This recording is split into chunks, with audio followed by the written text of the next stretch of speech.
Hello बच्चों, आज अपन exercise 6.3 करेंगे।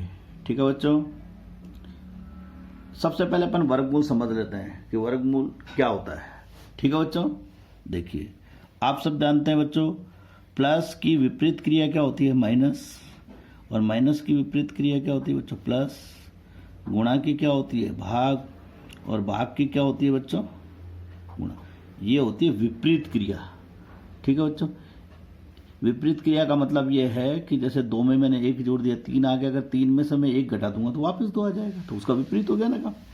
ऐसे ही वर्ग की विपरीत क्रिया को क्या कहते हैं बच्चों, वर्गमूल।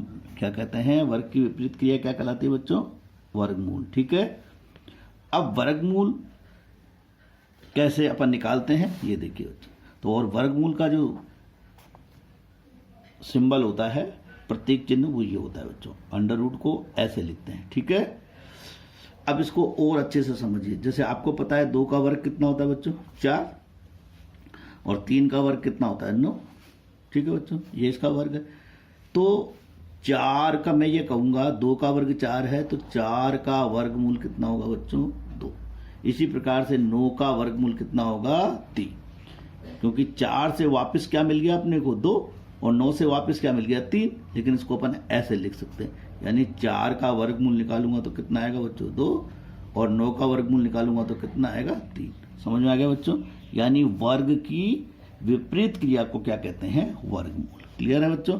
अब आ जाइए, अब अपने को क्या दिए हुए, ये नंबर्स दिए गए बच्चे। ठीक है बच्चों, ये नंबर अपने को संख्याएं दी गई है। अपने को ये बताना है कि जो इसका वर्गमूल होगा उसमें इकाई का अंक क्या होगा। ठीक है बच्चों, तो इसको अपन यहां से थोड़ा सा समझते हैं, तब आपको समझ में आएगा कि ये क्या कर रहा है। ये ध्यान करिए, ये वर्ग संख्या है। ये कैसी संख्या है बच्चों, वर्ग, और अपने को किस में निकालना, वर्गमूल में। तो आपको नजर आ रहा है यहाँ, देखिए 1 का वर्ग कितना है बच्चों 1।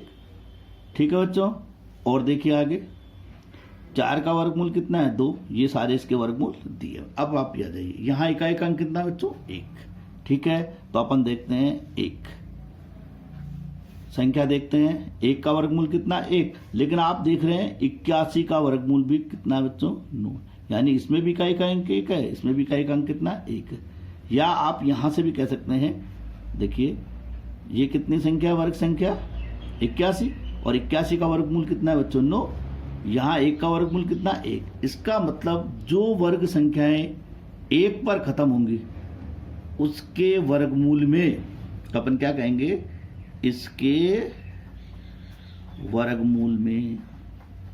ठीक है बच्चों, इकाई का अंक, इकाई का अंक क्या हो सकता है बोलो, या तो 1 होगा, या क्या होगा बच्चों फिर, ये देखिए या तो 1 या फिर कितना होगा बच्चों 9। ठीक है, तो 1 भी हो सकता है, 1 या क्या होगा बच्चों 9। यही आपका क्या हो जाएगा उत्तर।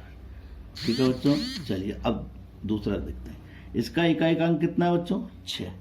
कितना है इसका इकाई का अंक 6।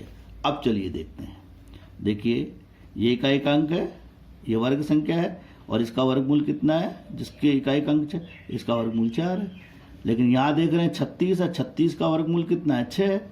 इसका मतलब क्या हुआ बच्चों, जिस संख्या में इकाई का अंक 6 होगा तो इसके वर्गमूल में, इसके वर्ग मूल में इकाई का अंक, अब देखिए बच्चों कौन कौन सा हो सकता है, या तो 4 होगा या फिर क्या होगा आपका 6 होगा। यही आपका क्या हो जाएगा उत्तर हो जाएगा बच्चों। इसमें इकाई का अंक 1 है तो ये वापस रिपीट हो गया, इसका तो यही उत्तर हो जाएगा, या तो 1 होगा या क्या होगा बच्चों 9 होगा। ठीक है बच्चों, समझ में आ रहा है। अब देखिए इसमें इकाई का अंक कितना है 5, इसमें इकाई का अंक कितना है बच्चों 5। देखिए 25, ठीक है बच्चों, 25 में इकाई का अंक 5 है ना, और इसका वर्ग मूल कितना है 5 है। ठीक है बच्चों, इसका मतलब केवल एक ही अंक हो सकता है। क्या हो सकता है बच्चों, इसके वर्गमूल में क्या होगा, इकाई का अंक बोलिए